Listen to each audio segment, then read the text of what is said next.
Assalamualaikum warahmatullahi wabarakatuh. Waalaikumsalam warahmatullahi wabarakatuh. Di sini kami akan mempresentasikan tentang edukasi obat mengenai cara menggunakan obat yang benar. Hadirin kali ini adalah masyarakat Desa Japunan, Duken, Magelang. Perkenalkan, saya Dela Puspitasari dan teman saya Erma Ari Widiati. Langsung saja kita mulai. Next.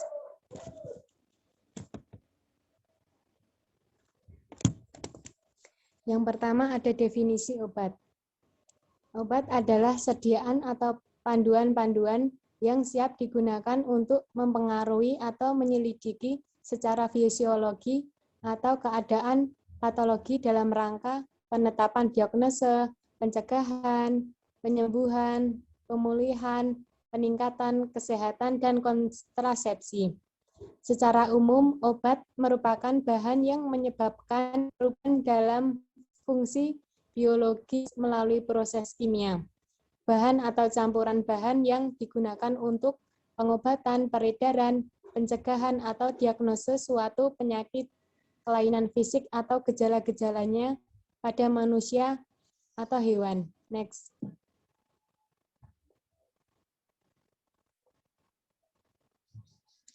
Selanjutnya, cara menggunakan obat yang benar. Penggunaan obat yang baik dan benar itu, gunakan obat hanya seperti petunjuk cara pakai, pada waktu yang tepat, dan penuh selama waktu pengobatan. Jika Anda menggunakan obat yang dijual bebas, ikutilah cara pakainya seperti petunjuk pada label kecuali ada petunjuk lain dari dokter. Jangan pisahkan label obat dari obat, karena informasi mengenai cara pakai dan informasi penting lainnya terdapat pada label tersebut. Untuk mencegah kesalahan, jangan minum obat di tempat yang gelap. Selalu membaca label sebelum minum obat, terutama tanggal kadaluarsa dan petunjuk pakai obat. Next.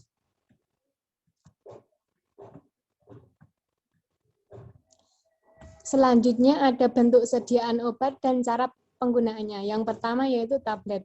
Tablet adalah sediaan padat, kompak, dibuat secara keempat cetak. Dalam bentuk pipih, kedua permukaannya rata atau cembung, mengandung satu jenis obat atau lebih, dengan atau tanpa zat tambahan. Beberapa jenis tablet ada 4, antara lain yang pertama yaitu tablet bersalut. Tablet bersalut adalah tablet yang bersalut atau berlapis dengan tujuan untuk melindungi zat aktif dari udara, kelembapan, dan cahaya, menutupi rasa dan bau, penampilan lebih baik. Yang kedua yaitu tablet effervescent. Tablet effervescent adalah tablet yang dilarutkan dalam air terlebih dahulu sebelum diminum.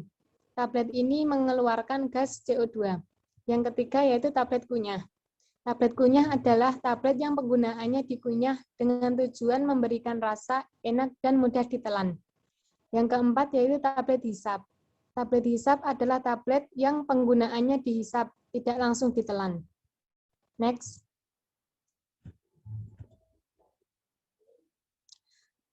Bentuk sediaan obat dan cara penggunaannya yang kedua yaitu ada kapsul. Kapsul adalah sediaan padat yang terdiri dari obat dalam cangkang keras, atau lunak yang dapat larut dalam air. Terbuat dari gelatin atau bahan lain yang sesuai cara pakai obat oral atau obat yang diminum melalui mulut, paling baik digunakan bila meminum obat dengan 1 gelas air penuh. Yang ketiga yaitu ada sirup. Sirup adalah sediaan cair yang digunakan sebagai obat dalam atau diminum. Jika meminum obat cairan, harus diperhatikan penggunaan sendok yang disebutkan pada obat. Sendok makan pada obat perhitungannya 15 mili. Sendok teh pada takaran obat adalah 5 mili. Yang keempat yaitu ada salep atau obat kulit. Untuk penggunaan obat kulit yang berbentuk sediaan salep, oleskan salep pada daerah kulit yang bersih, kering, dan sedikit. Usahakan kulit bebas dari bulu, luka terbuka, dan iritasi. Gunakan bagian salep baru untuk setiap tempat yang berbeda. Yang kelima yaitu ada inhaler atau obat yang dihirup. Adalah obat-obat inhaler biasanya mempunyai petunjuk sendiri untuk pasien. Bacalah petunjuk dengan teliti sebelum menggunakan obat. Next.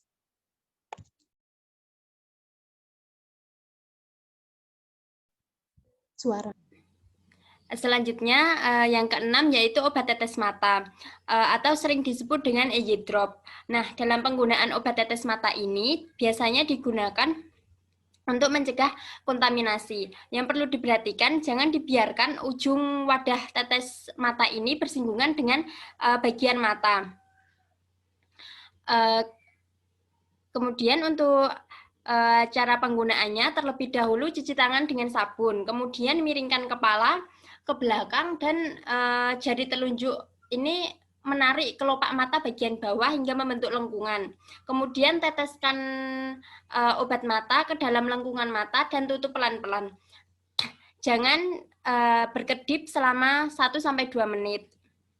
Kemudian yang ketujuh yaitu salep mata. Dalam penggunaan obat salep mata ini diusahakan jangan sampai ujung tubnya itu menyentuh mata, seperti tadi obat tetes mata tadi.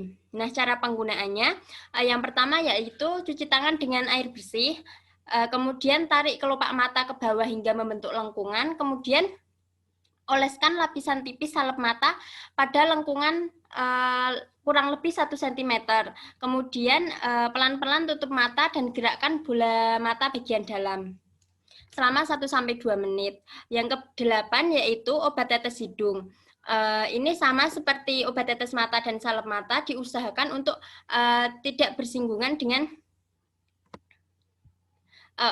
obat tetes hidung ini. Cara penggunaannya yaitu dengan menengadahkan kepala atau meletakkan kepala pada bantal miring. Kemudian teteskan pada masing-masing lubang hidung dan diamkan beberapa menit. Siram bintil dengan air panas dan keringkan dengan tisu bersih. Tutup kembali obat untuk mencegah penularan infeksi. Jangan gunakan obat tetes mata, tetes hidung, dan tetes telinga ini kepada orang dan salep mata ini dengan beda orang. Kemudian yang ke-9 yaitu obat tetes telinga. Dalam penggunaan obat tetes telinga ini untuk mencegah kontaminasi jangan sampai ujung obat tetes telinga menyentuh telinga. Cara pakainya tidur dan miringkan kepala sehingga telinga yang diobati menghadap ke atas. Kemudian teteskan obat tetes telinga pada saluran telinga. Jaga sampai 5 menit sehingga obat mengalir. Untuk anak-anak yang susah diamkan paling tidak 1-2 menit. Jangan goyangkan penetes telinga sesudah dipakai. Lap ujung penetes dengan tisu yang bersih dan tutup wadah dengan kencang atau rapat. Kemudian yang ke-10, supositoria. Untuk penggunaan supositoria ini, cuci tangan sampai bersih. Pisahkan pembungkus supositoria dari badan sup dengan air bersih. Kemudian tidurlah dengan posisi miring dan dorong supositoria ke dalam dubur dengan jari kanan. Kemudian jika supositoria ini terlalu lunak untuk dimasukkan, simpan 30 menit di dalam lemari es atau siram dengan air es sebelum dilepaskan dari bungkusnya. Cucilah tangan setelah selesai penggunaan dengan sabun. Yang ke-11, obat yang melalui vagina. Untuk penggunaan obat yang melalui vagina ini, cuci tangan hingga bersih, kemudian gunakan aplikator, masukkan obat ke dalam vagina sejauh mungkin secara pelan-pelan dan tidak menimbulkan rasa sakit. Bebaskan obat dengan mendorong plunger. Tunggu beberapa menit sebelum bangun. Cuci aplikator dan tangan Anda dengan sabun dan air panas. Kemudian efek samping obat. Pada saat dilakukan pengobatan dengan penggunaan dosis yang normal, seringkali timbul efek samping yang tidak diinginkan. Nah, efek samping ini terjadi setelah beberapa saat minum obat. Efek samping ini dapat Efek samping ini dapat terjadi pada saluran pencernaan seperti rasa mual, diare, sakit perut, sembelit. Kemudian dapat juga terjadi di kulit berupa bercak merah, rasa gatal, kemudian rasa panas pada kulit. Selain itu juga dapat menyebabkan wajah menjadi bengkak, sesak nafas, dan sebagainya. Efek samping obat adalah setiap respon obat yang merugikan akibat penggunaan obat dengan dosis atau takaran yang normal. Nah, yang pertama, pada semua obat, biasanya pada kulit ini akan menimbulkan efek samping dengan rasa gatal, timbul bercak merah, atau terasa panas. Yang kedua, pada obat anti alergi, kemudian psikotropika, narkotika, obat syaraf, dan obat batuk ini biasanya menimbulkan efek samping mengantuk. Dan untuk obat analgetika atau rasa nyeri, biasanya itu efek samping terjadi pada bagian pencernaan, yaitu lambung terasa perih. Dan untuk obat kaptropil biasanya menyebabkan efek samping batuk, dan untuk rifampicin itu biasanya urin itu akan berwarna merah. Kemudian selanjutnya yaitu cara menyimpan obat. Untuk cara penyimpanan obat secara umum, yang pertama, jauhkan dari jangkauan anak-anak. Kemudian, simpan obat dalam kemasan asli dan dalam wadah tertutup rapat. Kemudian, simpan obat di tempat yang sejuk dan terhindar dari sinar matahari langsung, atau ikuti aturan yang tertera pada kemasan ataupun etiket obat. Kemudian, jangan tinggalkan obat di dalam mobil dalam jangka waktu lama, karena suhu yang tidak stabil dalam mobil dapat merusak sediaan obat. Selanjutnya, jangan simpan obat yang telah kadaluarsa. Nah, cara menyimpan obat secara khusus ini, yang pertama pada sediaan tablet dan kapsul, jangan menyimpan tablet atau kapsul di tempat yang panas atau lembab. Yang kedua, sediaan obat cair. Dalam bentuk cair, jangan disimpan dalam lemari pendingin atau freezer agar tidak beku, kecuali apabila di etiket tertera harus disimpan di dalam kulkas. Kemudian yang ketiga, sediaan obat vagina. Vagina suppositoria ini sebaiknya disimpan di lemari es. Kemudian aerosol.